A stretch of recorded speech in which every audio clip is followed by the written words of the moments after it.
Welcome to the Whisky Wealth Warrior podcast. I'm your host, Glen Palmer, and on this show is for those who respect the craft of fine spirits and think long term about wealth. Now, this isn't about hype or quick flips, it's understanding how the drinks industry really works, the supply, the scarcity, the maturation, the brand power, and how whiskey moves from a bonded warehouse to the balance sheet as a serious alternative investment.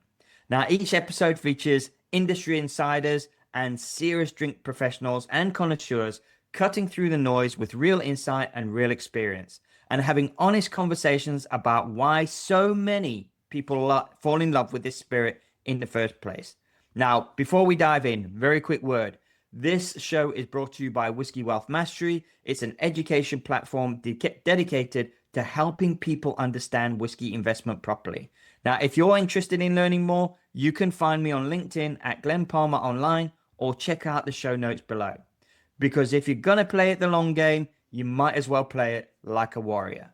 Now, today I am joined by Alistair MacDonald. He is an independent bottler, he's a cask specialist, and a founder of Barley Nectar. Now, get this. His family has worked in the whiskey industry since the 1820s, including the founding of the iconic Ben Nevis distillery. Today, he operates across Scotland and Hong Kong, sourcing casks, bottling under his own label, Castle Bay, and educating clients around the world. So, Alistair, welcome to the show. Really, it's a privilege having you on. Can't wait to learn about your journey and your expertise. So let's jump in, shall we? Yeah, thanks. Thanks a lot for having me, Glenn. Really happy to be here and to be chatting to you today. Excellent. So, very first question, I ask a lot of people the same question. If time travel became a reality and you had a chance to go back in time to when you first started your career, what advice would the person you are now tell your younger self? I think there's a few different aspects to that. I think one of them, which is not particularly sexy but quite impactful, is this premise of saving some of your income as soon as you can, even if it's a tiny amount. You know, if you save sort of 5% of your salary from the age of 16 onwards, right? Like I find that looking at my friends and peers now, it sort of financial prudency is more of a mindset thing than an income thing. Because Hmm. otherwise, what happens is your income goes up and your spending goes up, and actually, you end up chasing your tail as such. But if you get into the right mindset of actually being financially prudent, it doesn't really matter how much money you make. It's more about just sort of trying to save a little bit, and that compounds, and that's really effective. Yeah. Um, I think, yeah, it's an interesting. We don't really get much sort of financial literacy when we're kids. It's not really something they No, teach we us. don't, do we? Would be impactful, I think. On the work side, I also think it's good to take risks, especially in your 20s, because why not, right? Why not try something new or give something a punt? I think you learn more from screwing things up than getting things right, generally. So, why not give things a whirl and see how you get on? So I think if I were to do it again, I probably would have tried to start my own business even earlier. I was 31, I think, when I kicked off my own whiskey business. But I mean, Mhm. why not? I think give things a go. There's no sort of shame in getting things wrong or things not working out. If anything, it's a really good chance to learn something from it. So yeah, maybe would have started something slightly earlier. But yeah, and I guess yeah, I think that'll be the two main things. Yeah. It's always be open-minded, but yeah, why not take a punt, right? Yeah, definitely. Definitely. Now, I would be remiss for not mentioning this. Now, your family found the Ben Nevis distillery, and you've been in whiskey, or your family's been in whiskey for nearly 200 years. Now, how does that long-term legacy shape the way that you approach today's cask market? I mean, you've got a wealth of experience here. Yeah, I think the cars market is very interesting because it's evolved very quickly over the last few years. In some ways for the better, and in many ways for the worse. I think it's this premise of companies buying and selling barrels has always been around. I mean, obviously the Hmm. blended whiskey market has been a big part of the whiskey, is a huge part of the whiskey market still today. Yeah, And the yeah, background of that has always been buying and selling barrels. I mean, technically, a lot of the bigger players in the industry have always swapped them. They're not necessarily buying and selling; they're just trading, barrels at big, big volume. Um, it's changed in the last few years, in that there's been quite a few companies pop up who are basically flippers. They're just trying to make a quick buck and buy and sell very, very fast. I think Mhm.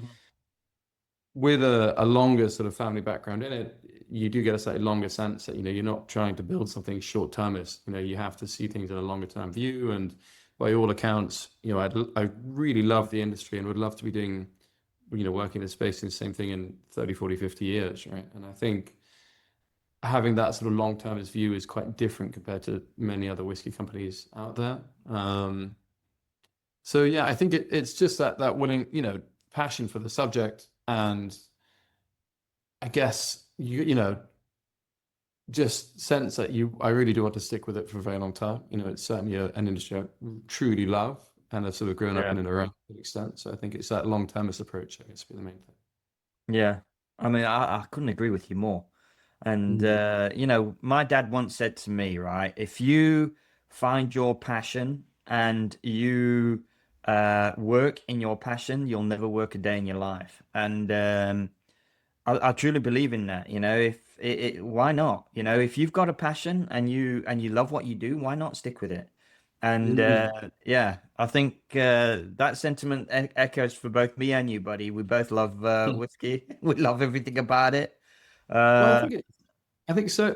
It's quite sad, but so many people really hate what they do. So to be in a position where you're really enjoying and loving the field that you're in, as you said, it's fantastic. It's a mm. completely, it's how you see day-to-day work, right? Yeah, yeah, definitely. So, you're also running Castle Bay as a very low volume selective bottling line. You mentioned in a previous conversation that we had that you're only having 5 casks this year. So, sitting on the other side of the fence, if cask owners want to go down that independent bottling route, what do most people not realize about independent bottling? And what are the actual challenges that you face when it comes to independent bottling that some of the cask owners might want to know if they want to go down that route? I guess the main thing is just being really clear on what you're aiming to do, with the bottles, for example. So there's two parts to that. One of them is you're looking at, why are you bottling a cask? Are you trying to sell the bottles? Are you trying to celebrate a birthday or a wedding or a party? Or, what are you doing with them? What's the point? If they're just for you to drink with your mates, then great. That's fairly straightforward. If you're trying to do it as a commercial thing and trying to sell them, a cask of whiskey can be quite a lot. It can easily be several hundred bottles of whiskey. So you need to know what's your route to market. You're selling them through shops, or how are you planning to sell them? So being really clear in your mind about what you're going to do with the whiskey is a very important feature if you're going to bottle it. On the sort of operational side of actually physically filling and labeling the whiskeys, there's a few things you need to be aware of.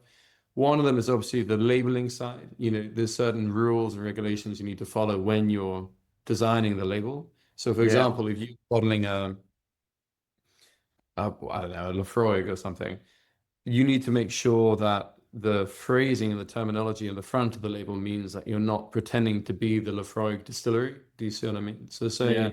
say if I'm sure you know this, but say if you were bottling a whiskey, you could say Glen's Own or whatever, Glen's Big Birthday Whiskey in capital letters. You'd have to put in smaller font below that, distilled at the Lafroig distillery. And the Mm. contrast there is that you're making a geographical statement. You're not making a branding statement. Yeah. So depending on the cast, you can say where it was made, but you're not pretending to be that business Yeah. or that brand. And So you can trip up yourself very, very easily if you do go down that route because if you tend to go down that route and say Lafroig and you're not actually Lafroig, you can get into a little bit of fucking trouble by oh no, I mean absolutely.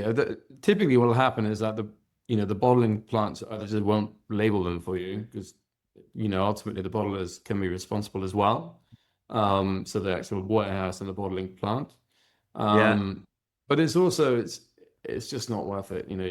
There's all sort of IP risks, and yeah, it's not how you do it. You need to make sure that you are a distinct brand from you know wherever the source of the whiskey is. yeah, Um, The other feedback I guess I give is maybe unsurprisingly, everything takes a little bit longer than you expect. You got to pick the glassware, depending on the type of glass you like. Either you just do something off the rack, which is fine, but if you want to get bespoke glassware, that gets very expensive quite quickly, and it takes a bit of time. Mm-hmm. Um, there's lead times for all these things, so making sure the dry goods, so the glass, the corks, the labels, the seals are all in the right place. The printing for the labels, all of it takes a bit of time. So I'd give yourself a couple of Yeah. months in terms of run up. So for me, say, if you're working for something, say 3 months in advance, that would be about right. You can certainly get something bottled in 3 months. The other big one is the cost of it all, right? Because if you think about the various costs you have involved with bottling a whiskey, so you have the dry goods, which I mentioned, so the cork, seal, bottle, label, so the printing, the Mm-hmm. liquid, so whatever you're putting in the bottle, that's obviously another cost. You then have the physical filling and the labeling. So the bottling plant or the warehouse will charge you per unit to fill and label the bottles. And then finally, you have obviously transportation, so either freight, wherever you're moving it. And you basically either keep it in the UK, you pay duty. And then if you're taking it outside of the UK, you don't pay UK duty, but you will pay import tax into whatever country it goes into. So, let's be quite clear in that there are all these costs involved, and you do need to think about it a couple of months in advance. But I love it. I think the IB side is such an interesting, vibrant side of the whiskey industry. And you can get some really exceptional drowns up there, which is just really fun. Like it's a whole part of the business I really, really enjoy. Yeah. Nice. Well, thanks for that. And you mentioned in a previous conversation that we are currently in a buyer's market, and some of the more aggressive operators are actually being forced out. Now, what are you seeing behind the scenes? Now, let's talk about Cask 88, for example. What happened to them? So, you're in the trenches. You can see what's happening within the industry. So, what's happening behind the scenes there? As I say, the pricing is getting better and better, sharper. There's much more sensibly priced stock out there than there has been in a while. I think it's also getting easier to find. So the companies that are doing a good job of selling things for a good price are quite easy to find compared to a few years ago. There's also a lot more information out there. So a lot of the more outlandish claims that some of these unscrupulous businesses were making are quite instantly, you can show that they're not the case. If you just Google it, the Knight Frank report, returns and all this stuff, Mm, it's quite easy to identify the sort of claims that people are making and if they're true or false. In terms of sort of behind the curtain thing, as I say, I see a lot of pricing, so I can see a lot what different companies are selling different things at for all the time. So that's going down. Just in general, there's a bit of a contraction of the number of companies trying to sell casks as a whole. And I think that's probably a positive thing. yeah. Because there was this point where there was this massive information asymmetry whereby there wasn't much public information about what a whiskey cask even was, right? Let alone that you could buy one. And there are a lot of ridiculous claims being made online and about the returns that you can expect and liquidity and everything. And I think as that information asymmetry is lessened, as there's more information out there, and then as there's more, that BBC expose from last year, you get these sort Yeah. of more eyeballs on it, and the pricing discrepancies in particular as an issue, that's only a positive thing. So that's squeezing out some of these companies who are not there, who are there for a quick buck, basically. I think it's Yeah. harder for them to operate, and therefore they get squeezed out. So I think it's Yeah. probably I think it's a positive thing for the industry, really. Like I think it's not a bad thing. Yeah, I agree. Also, it's needed a correction. I mean, the pricing was getting quite silly for a lot of this stuff. Mhm. And obviously everything ultimately has to be put into glass. Every whiskey ever sold ultimately will be drunk. That's the only, or evaporate, right? That's the only two outcomes. So Yeah. for it to be of a price point where it's commercially viable to drink, it was getting out of control. The stuff was getting too expensive to be viable to bottle Mm. commercially. And that is obviously not sustainable. So I think that's, in that sense, that's a good thing too. Nice. Nice. Yeah, totally agree. And it is a good thing.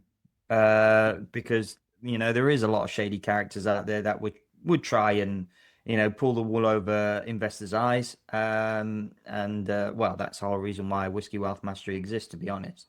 But Mm. yeah, it's a good thing that we're getting more stringent, we're getting more regulations coming in, and people are getting a little bit more wiser to the fact. So yeah. So you've also shared with me previously that frustrating, Glen Garriott example where you had two OLA casts, both came to light. So for the listeners' benefit, can you elaborate on that story? And can you explain why regauging really matters when the OLA becomes dangerous? Yeah. So just to summarize what that means, the standard way that you compare different barrels of whiskey in terms of volume is what they call the liters of alcohol, so the LOA. And the reason they do that is that you can obviously dilute a cask down, meaning that you get more volume, but the ABV, so the strength would drop. So Hmm. using liters of alcohol is a more accurate, well, more helpful way of comparing two barrels compared to just bulk volume. Um, Along with obviously along with the ABV. Now, the OLA stands for the original liters of alcohol. So that basically means that you're looking at the number of how many liters of pure alcohol was put into that barrel on the day that it was filled. Yeah, So that's what that means. In contrast, that stands with contrast with regauged liters of alcohol, which is when they check to see in a more updated fashion how much whiskey is left in the barrel, because you lose 2, 3, 4% a year in evaporation every year. So that's the angel yeah. share, right? And just for the listeners that are uneducated, that's called the angel share, by the way. Yeah, exactly. So you do lose a certain amount in evaporation each year. Um, I think the risk you get is that there's lots of times where you can be offered older barrels, let's say a 10-year-old barrel, that is still working off the figures you're giving are still OLA, so meaning they're basically out of date, they're accurate from 10 years ago. Yeah, And as each barrel is different, there's always a range in what kind of volume drop you can expect and what kind of ABV drop you can expect over that time. So there's always going to be a bit of a range within that. Um, I think the case that you're referencing is one where we sold a barrel and it basically turned out that the on regauge it was a bit less than we would have expected. So we replaced the barrel and then the new barrel was equally lighter than expected. So what we ended up doing is just refunding the client all the money and taking the barrels back and yeah. moving on. So But that's why it's super important that if you've got an aged cask and you're sort of wanting to resell that aged cask, it is quite important to have it regauged, to actually see exactly how much is in that barrel. I completely agree. I mean, I think it's interesting. It depends. Like, generally, the way I'd work is I tend to buy bigger, just as a business, we all tend to buy bigger parcels of older stock, medium-aged stock. Hmm. Often with these larger parcels, you'll have to buy them, we're buying them in by the pallet and that we will Yeah. buy them early. Now, my rough rule of thumb, I guess, is that if it's a young barrel, so let's say if it's less than 5 years old, it's fine. You Yeah. don't really need to re-gauge a barrel that's a year old. Like I Yeah. think Yeah. that's not a problem. When Hmm. you get to 5+, but certainly 10+, you really want to kind of know what you're buying. Hmm. Um, Now, especially if especially this really old, if you're looking at really old, expensive stock, generally the way that we'd work around that is we'd buy it based on an RLA. So we will buy on a volume basis and then get it checked, and whatever the current check is, we'll pay for that volume. So Yeah. we'd be negotiating that on a per liter basis, not so we'll check it for purchase, basically. Yeah. Nice. And then when we were chatting earlier, one thing I loved was the point about your parents buying casks for like newborns, then drinking it when they're either 18 or 21, or if it's a wedding. So, how important is clarity of purpose before buying a cask? And I know we touched on it a little bit earlier, But if we can elaborate on that just a little bit, you know, why is it really, really important to know your exit before actually buying a cask? It's a good question. I think it's just important to be clear on, don't have any illusions about what you're buying, right? Like I think there's a lot of snake oil salesmen who say that you can buy this and flip it in a year or two, and that's not really how it works. You know what I mean? No. That really exists, and I think it's just really clear that important that you're clear on what the sort of routes to market and what your plan is with the barrel. Now, this one around buying barrels to commemorate special events, like having a baby or some sort of anniversary, that's really, really fun. And it's also fun because the use is obvious. So, we have some family barrels, but also my wife, I remember she actually also comes from a whiskey family, so they worked in whiskey back in the day. But her, I think, great aunt or something gifted them some barrels when they were 7 and 8 or something. So they got a bunch of Brook Laddie barrels from back then. And they're just effectively, they're basically selling half of them and drinking half of them.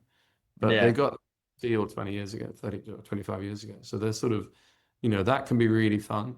I also think, to be perhaps overly romantic, it is fun. Do you know what I mean? Like, I know there is obviously a financial aspect to buying and selling barrels of whiskey. And you can make money, you can make lots of money if it all works out, but it Yeah. should be fun. Like, I think on a financial part of this, and I tell everyone this, is that if you're new to the whiskey industry and barrels and everything else, just don't spend too much money. Get something Yeah. inexpensive and get to Mm. grips with how it all works. Get them regauged, get samples taken out, make sure you're comfortable with the whole process. Yeah. You don't need to spend a fortune. And I No. think if you're interested in it as a fun thing and as a fun industry, which I absolutely, I adore it, right? That don't get suckered into spending a fortune on something you don't understand, right? So sort of take it slow, start small, and get to grips with the whole thing before you make any big moves, right? I mean, Yeah. that's certainly my approach with it. Yeah. Yeah. And sorry, carry on. No. That was, I mean, as I say, I think that's very much my approach to the industry. Yeah. But no, And there's certainly you can pick up some pretty decent new made barrels to start off with, you know, dip your toe in the water, so to speak. You know, let leave for about 5, 10 years and, you know, do it like a little regauge. But like, yeah, like I say, um, the reason why I got into it is because there's no way on God's green earth that I am going to buy a barrel, let it sit there for 15 years and then not fucking taste it. You know, for me, it's a no-go. Every single one of my barrels, I am going to have a little bit of it. Now, whether that's time when it comes to regauging or whatever, you know, that's the whole process. You know, you do it because you love it. Yes, I agree with you there, Alistair. You can make quite a lot of money from whiskey if you know what you're doing, and if you have that education. But like 100%. If you're new to it, dip your toe in the water, buy a barrel, quite cheap. You know, you never know what might happen in a couple of years' time. That distillery might get in the papers for whatever reason. Might win some whiskey awards, and then boom, next thing you know, you've got a really expensive barrel on your. You just never know. So yeah, 100% I, agree with you there. yeah, I think it's really interesting. It's a bit like, I think you should buy things that you like. So this is I guess, to use a weird sort of comparison here, you wouldn't buy a painting, or you shouldn't buy a painting that you don't like. Do you see what I Mm, mean? Let's say, for yeah. example, even if you did see it as an investment, buying something you don't like in the first place is a bit odd. So I think the great thing with whiskey is that it can taste amazing, So why not get something that you enjoy Yeah. in the first place? You can take samples, enjoy the samples. That's part of the joy of the whole thing. You don't need Yeah, this yeah, yeah. sort of investment vehicle or anything like that. It should be fun. And I think, yeah, that's one of the sort of joys of the industry, is that enjoy it, right? Drink Yeah. it, try it, see what you think. Yeah. I mean, the perfect example is for me, peated whiskey. Not a fan, must admit. A little bit too earthy for my taste. So I will not invest in a peated cask. Simple reason, like I said before, I wanna taste every single one of my barrels, whether it's being when it's time to come for a regauge or just taking a sample, or if I'm actually gonna go down there is a couple that I'm gonna go down the independent bottling route because you know, why not? Uh, Yeah. so yeah, I do agree with that. So anyway, Alistair, we could chat all day about whiskey, me and you. But loved having you on the show. Really enjoyed the conversation. Um, and love your family's unique history journey and yours as an independent bottler. And again, once again, thanks from our listeners and viewers of YouTube as well. Alistair, just before we go, if my listeners or viewers want to get in touch with you and find out more about what you guys are doing at Barley Nectar, how do they actually do that? So you can Google us, but it's probably easiest on Instagram. So Barley Nectar is BARLEY.NECTAR. And yeah, do please connect and get in touch. I'd love to hear from people. But thank you very much for having me, Glenn. I do really appreciate it. It's You're been more fun. than welcome. So that wraps up today's episode. Again, want to thank you for coming on the show, Alistair, and sharing your passion with me. As a reminder, the show was brought to you by Whisky Wealth Mastery, where whiskey lovers go to learn the investment side of the spirit properly and responsibly. If you want to know more, you know exactly where to find me. You've been listening to the Whisky Wealth Warrior podcast. I'm your host, Glen Palmer, and I was joined today by Alistair MacDonald. Thanks again for listening and watching, and I'll see you on the next episode.